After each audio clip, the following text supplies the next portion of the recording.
And now we come to the living Word of God. And today in our series in Acts, we're up to Acts chapter 21, verses 17 to 36.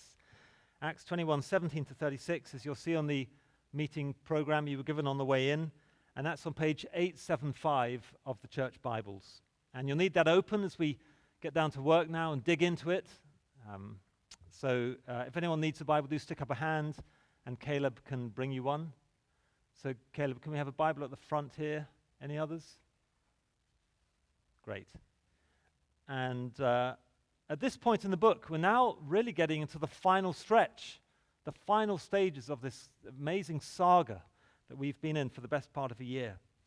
And Jesus himself promised at the very beginning, if you remember all the way back in chapter 1, verse 8, what would happen, and we've watched it happening. So the gospel explodes in Jerusalem, that's chapters 1 to 7, then floods out into the surrounding areas of Judea, Samaria, chapters 8 to 12, and then starts spreading out to the ends of the earth, chapters 13 to the end of the book.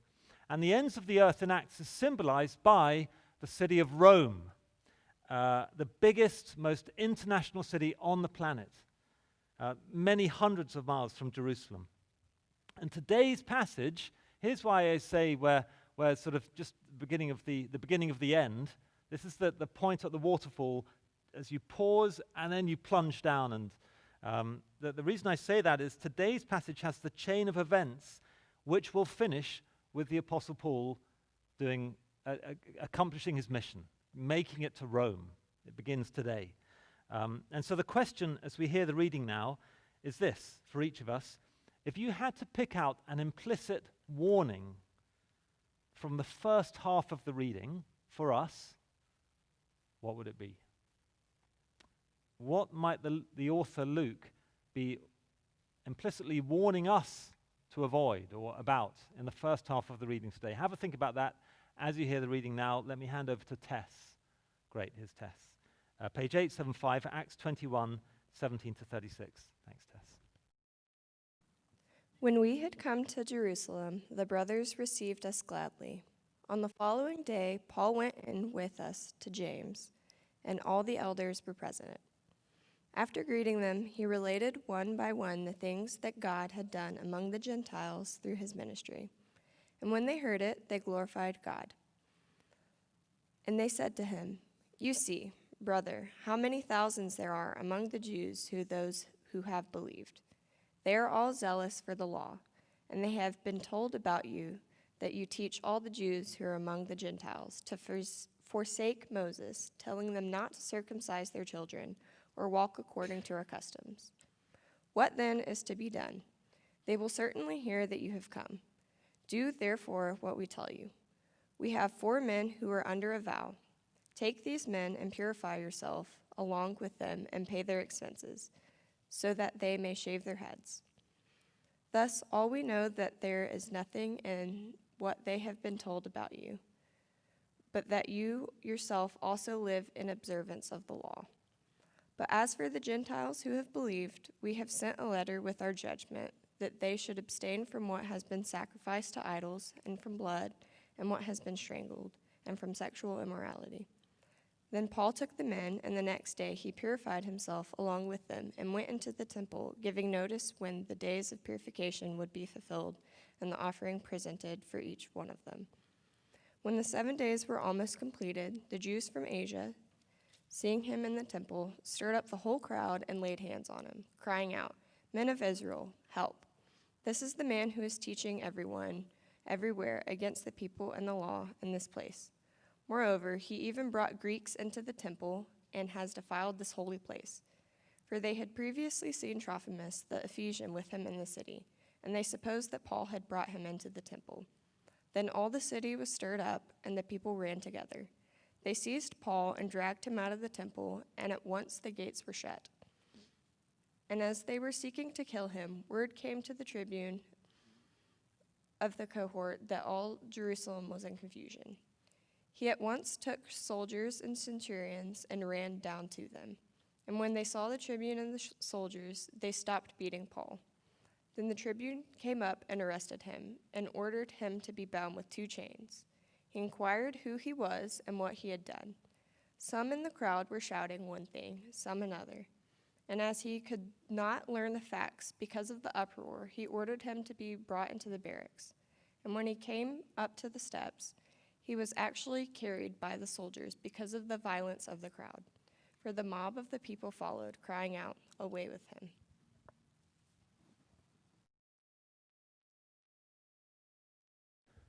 That's great. Thank you very much, Tess. As we start, can I ask a favor? Could someone grab me a water from the table at the back? I'm parched, and that will help all of us.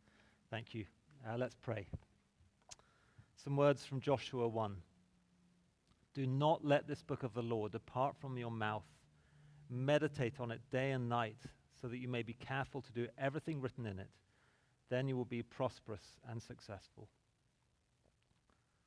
Lord, thank you for the book you have given us. Lord, all of the revelation you've given us, by extension including books like Luke's record for us of the actions of your Son after he ascended. Lord, help us to meditate on this book now, together, me included, as we unpack it, so that we may be careful to do everything written in it. Help us to be obedient. Lord, so that we can be prosperous and successful in honoring you, in bearing fruit for your kingdom, in loving each other, in growing in love and joy and peace and strength and hope. Thank you that that is your promise when we come to your word. And please glorify yourself by fulfilling it now. In Jesus' name, amen. Thanks, Mike.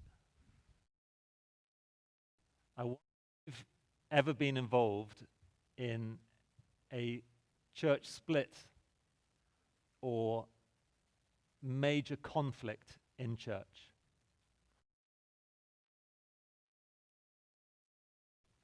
I timed my drink then to give you guys a few seconds to meditate on that truly awful reality.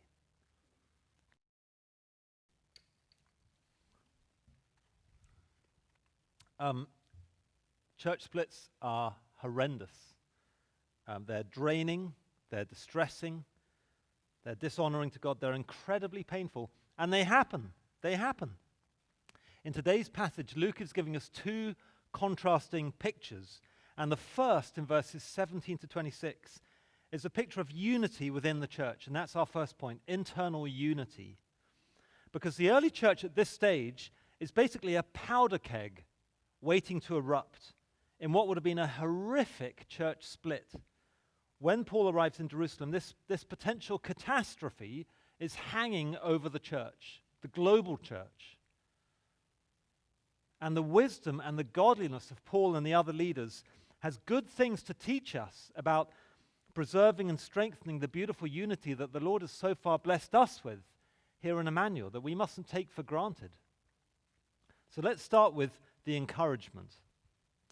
The encouragement. Let me read again from verse 17. When we had come to Jerusalem, the brothers received us gladly. On the following day, Paul went in with us to James, and all the elders were present. It's a dramatic scene. The scene opens with the leader of Gentile Christianity, Paul, who's just done years of circuits around the Mediterranean, the known world, missionary journeys, and the leader of Jewish Christianity, James, who's the head of the church in Jerusalem. And these two great heavyweights come face to face.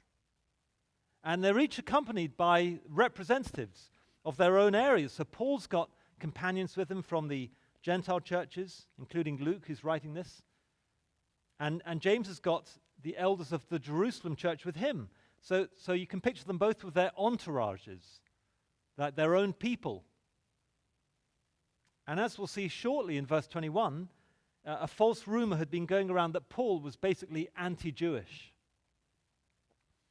On top of that, in the words of one commentator, and this should come up on the slides, some people, probably the same people spreading the false rumor, were doubtless asserting that the doctrinal positions of James and Paul were incompatible, as they had done before the Jerusalem Council, Acts 15:1 and 2. Paul teaching salvation by grace, James salvation by works. Next slide. So the meeting of these two great apostles, leaders of of the different factions of the global church, each with their entourages, is a huge moment, and it's fraught with risk. And I think it would have been quite tense. Like, is there going to be a confrontation? Rumors have been going around that Paul's anti-Jewish. That's the elephant in the room. Is James going to raise it? If so, how? How's that going to go? Well, here's the encouragement. Look at verse 19. We're holding our breath. What's going to happen? Verse 19, after greeting them. So Paul greets James and the elders. You can see his posture there. He, Paul, related one by one the things that God had done among the Gentiles through his ministry. So Paul's not going on an ego trip and taking personal credit for all the fruit. His ministry update is all about what the Lord has done. Verse 20, and when they, James and the Jerusalem elders, heard it, they glorified God. See, they've got a very generous posture too. They're not disapproving, they're not disbelieving, they're not cynical, they're not jealous. They have immediate, spontaneous, genuine joy at what's been happening through Paul. They glorify God. And with their very next words, I love this tiny detail, they call Paul their, do you see what they call him? Their brother. But then the Jerusalem elders do have to raise the tricky subject of Paul's alleged anti-Jewishness. So here's the problem, reading on from verse 20. And they said to him, you see, brother, how many thousands there are among the Jews of those who have believed. They are all zealous for the law, and they have been told about you that you teach all the Jews who are among the Gentiles to forsake Moses, telling them not to circumcise their children or walk according to our customs. Okay, so there are two issues here. Number one, Moses, the law, and number two, circumcision. First of all, Moses. Well, Paul had been arguing that obeying the law of Moses wasn't needed for salvation. That is, he had been preaching that faith alone is all that's needed for salvation. And we know James agreed with that. But Paul hadn't been teaching people to forsake the customs of Moses, such as Jewish food laws. In fact, quite the opposite. At the Jerusalem Council in Acts 15, Paul had happily supported James's proposal that Gentile Christians should not break the law of Moses to avoid causing cultural offense to their Jewish brothers and sisters. And the second issue was circumcision. And in the same way, yes, okay, Paul had been arguing that circumcision wasn't needed for salvation, but James agreed with that. In other words, that Gentile Christians didn't need to undergo it. But once again, Paul had never forbidden it as a custom, as proved by the fact that he himself had circumcised Timothy back in chapter 16, and once again he did that to avoid causing cultural offense to Jews who they were about to go and witness to. So when the elders say that all of the Jewish converts are, quote, zealous for the law, end of verse 20, that cannot mean that they're zealous for the law in terms of zealous to keep it in order to earn salvation. Because just look before that in verse 20. Here's the giveaway. These Jewish converts are, quote, those who have believed. They knew they were saved by faith. That is not the issue here. So their zeal for the law is just a zeal for personal holiness and godliness, and a cultural zeal for the customs of the law. Partly a cultural issue. Look at the last word of verse 21. That's the issue here. Is Paul anti-Jewish in terms of wantonly trashing Jewish customs that were precious to Jewish people who'd lived in them for centuries? No. He's anti-anything other than salvation by grace alone through faith alone. He's anti-claims that salvation can be by circumcision or obeying Moses, and James and the Jerusalem elders agree with him on that. But in terms of Jewish customs, like circumcision, as long as you're not trusting in it for salvation, or the law of Moses, as long as you're not trusting in it for salvation, in terms of Jewish customs, Paul is not anti-Jewish. So how can this rumor be dispelled before it causes this terrible split, this terrible conflict between Jewish and Gentile Christians, and before it damages the witness to not yet Christians who are Jewish? What can be done? As the elders say in verse 22, quote, what then is to be done? They, the people who think you're anti-Jewish, will certainly hear that you have come. And so that brings us on to the solution. The solution, reading from verse 23. Do therefore what we tell you. We have 4 men who are under a vow. Take these men and purify yourself along with them and pay their expenses so that they may shave their heads. So they were likely under a Nazirite vow as per Numbers chapter 6 in the Old Testament. And this vow would end when the person cut their hair and then presented it as an offering in the temple. And that's actually the same vow that Paul put himself under back in chapter 18, if you remember, which proves again he isn't against keeping the customs of the law. And the elders' thinking is that if Paul goes with these guys to fulfill the vow that they're under and even personally pays for them to fulfill it himself, that will demonstrate once and for all that he isn't against Jewish customs. He isn't anti-Jewish in that sense. As they go on in verse 24, thus all will know that there is nothing in what they've been told about you, but that you yourself also live in observance of the law. And then the final loose end to tie up is what to say to the many thousands of Gentile Christians around the known world at this point. Because the elders the Jerusalem elders don't want them provoking or hurting their Jewish Christian brothers and sisters or Jewish non-Christians who they should be witnessing to by being culturally insensitive and trashing Jewish customs. Hence verse 25. They say, but as for the Gentiles who have believed, we have sent a letter with our judgment that they should abstain from what has been sacrificed to idols, and from blood, and from what has been strangled, and from sexual immorality. Now, if that gives you a sense of deja vu, it should. We covered all of that back in chapter 15. That is just the exact same things that they told the Gentile Christians with Paul's warm support at the beginning of chapter 15. So they're effectively saying to the Gentile Christians, look, when you're among your Jewish brothers and sisters, or Jewish non-Christians who you should be witnessing, just be sensitive. They're saying be willing to forego your own freedom, to avoid treading on their toes culturally.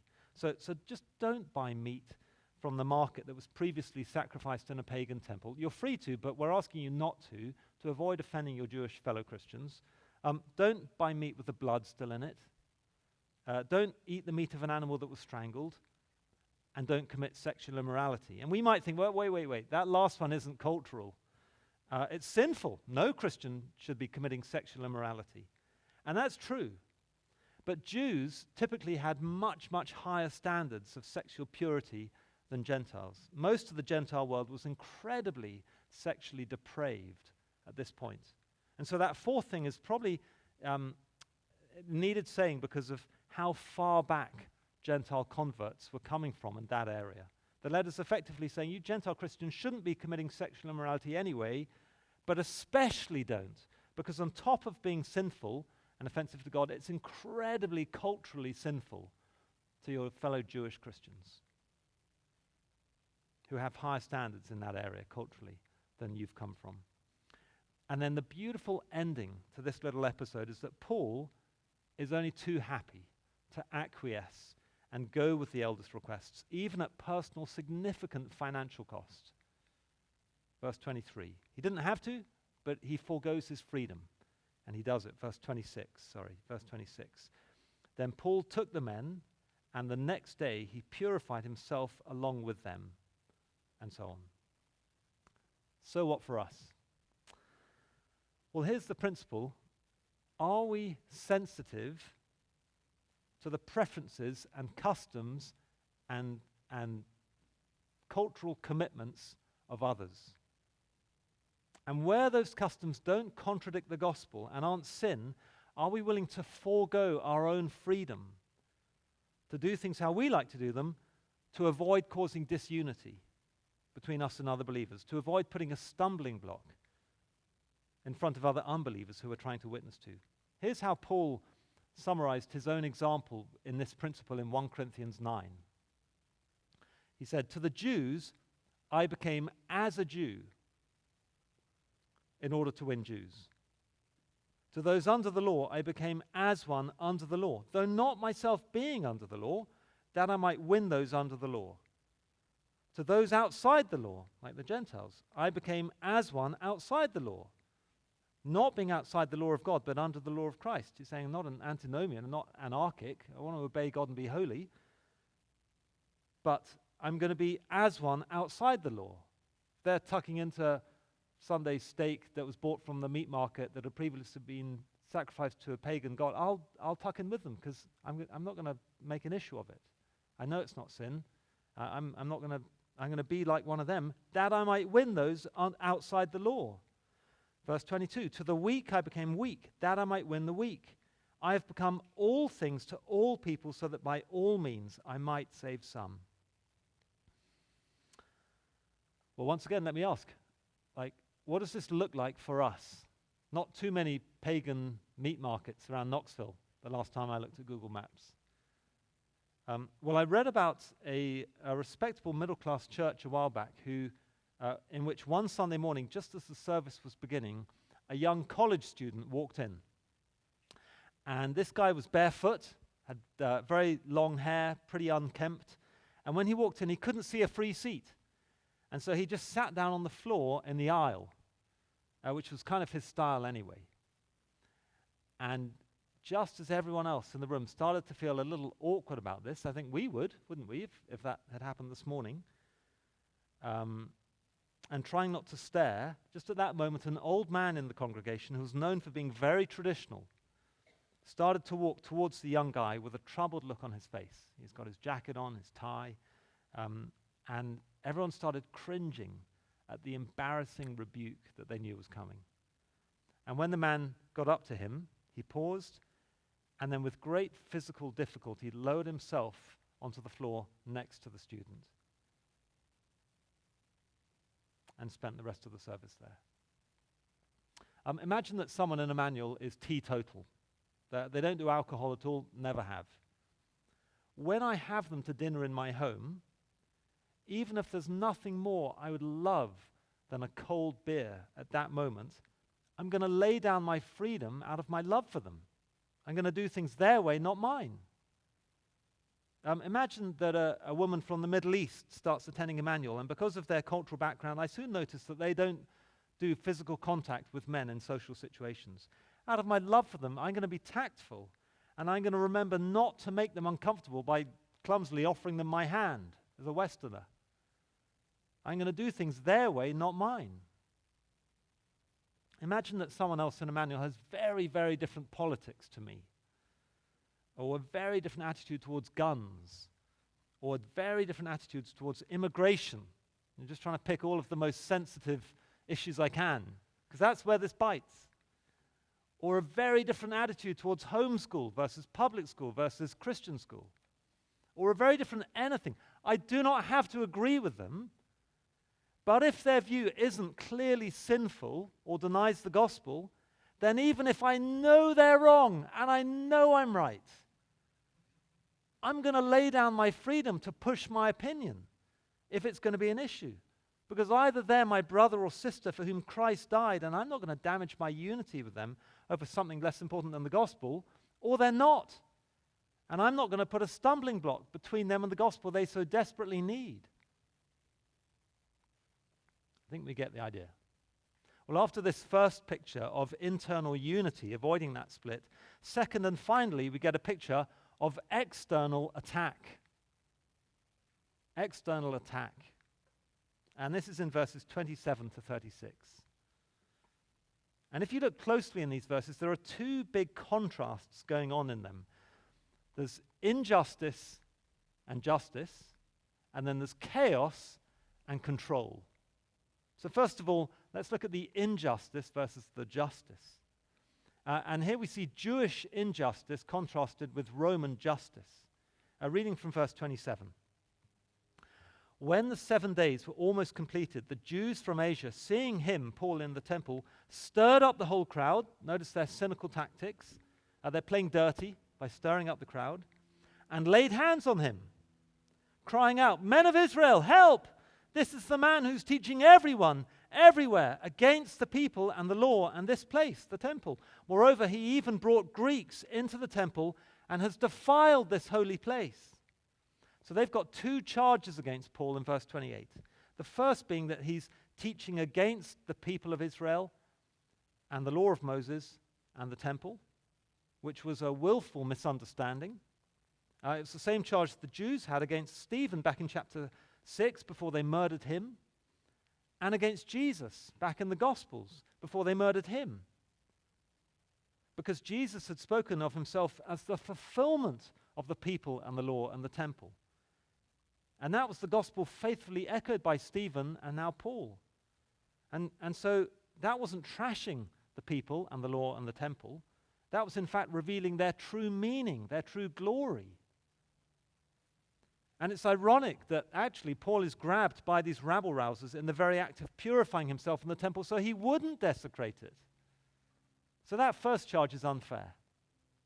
And then the second charge in verse 28 is that Paul brought Greeks, in other words Gentiles, into the part of the temple where only Jews were allowed.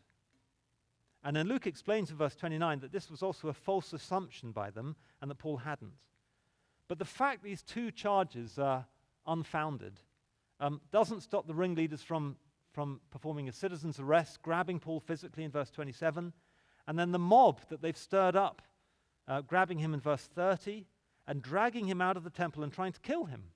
I can see some of them starting to lay into him with fists, maybe holding him by the scruff of his neck, and others go off to find rocks to stone him.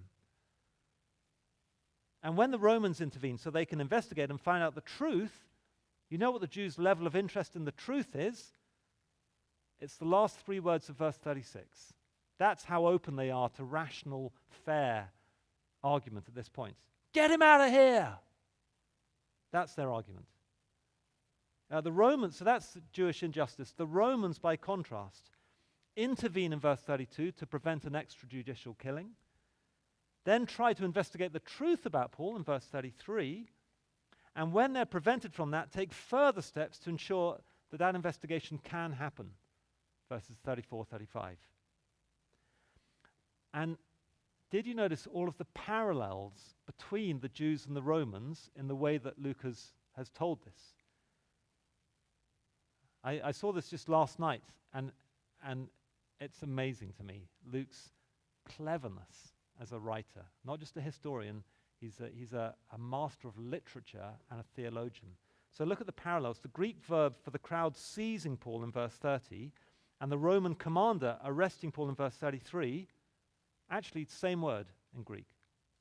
It's a bit like the Jews run towards Paul in verse 30 and the Romans run towards Paul in verse 32. A bit like the Jews shut the temple gates at once in verse 30 and the Roman tribune takes the soldiers with him at once in verse 32. It's a bit like the city is stirred up in verse 30 and the tribune comes up in verse 33. It's a bit like the Jews assert who Paul was and what he had done in verse 28, and the tribune asks who Paul was and what he had done in verse 33.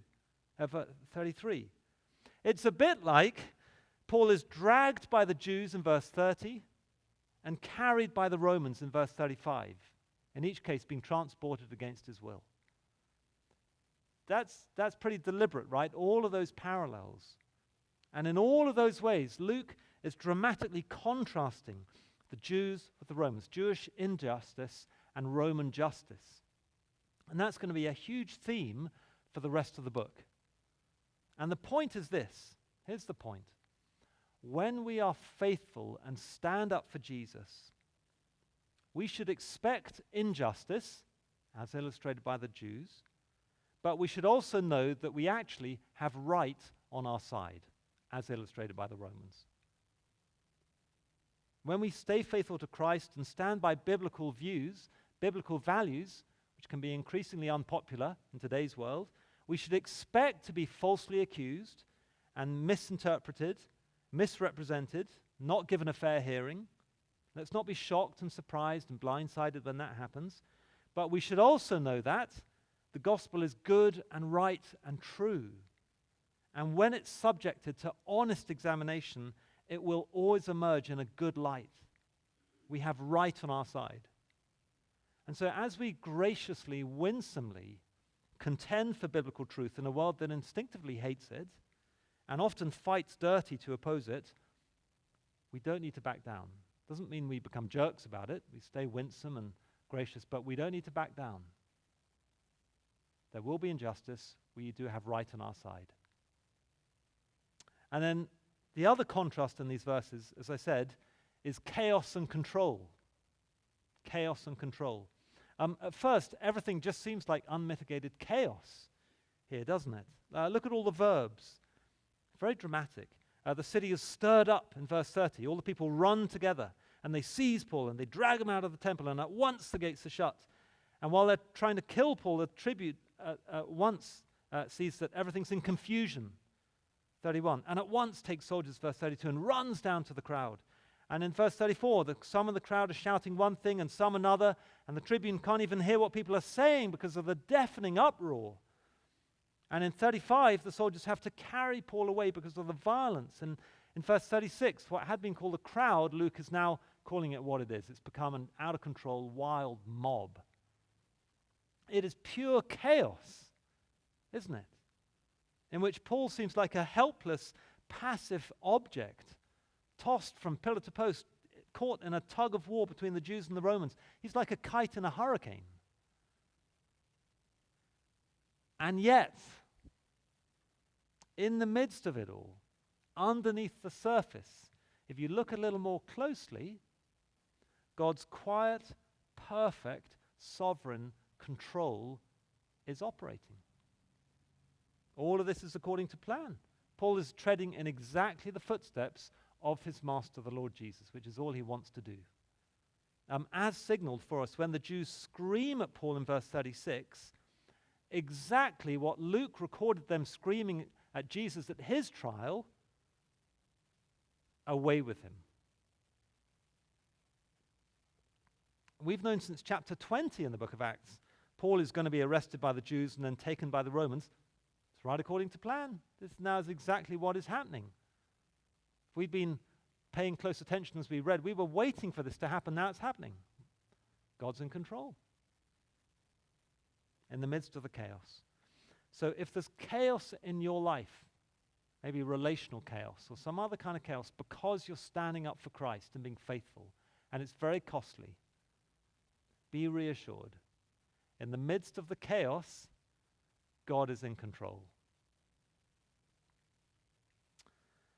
Well, just before I close in prayer, let me share this.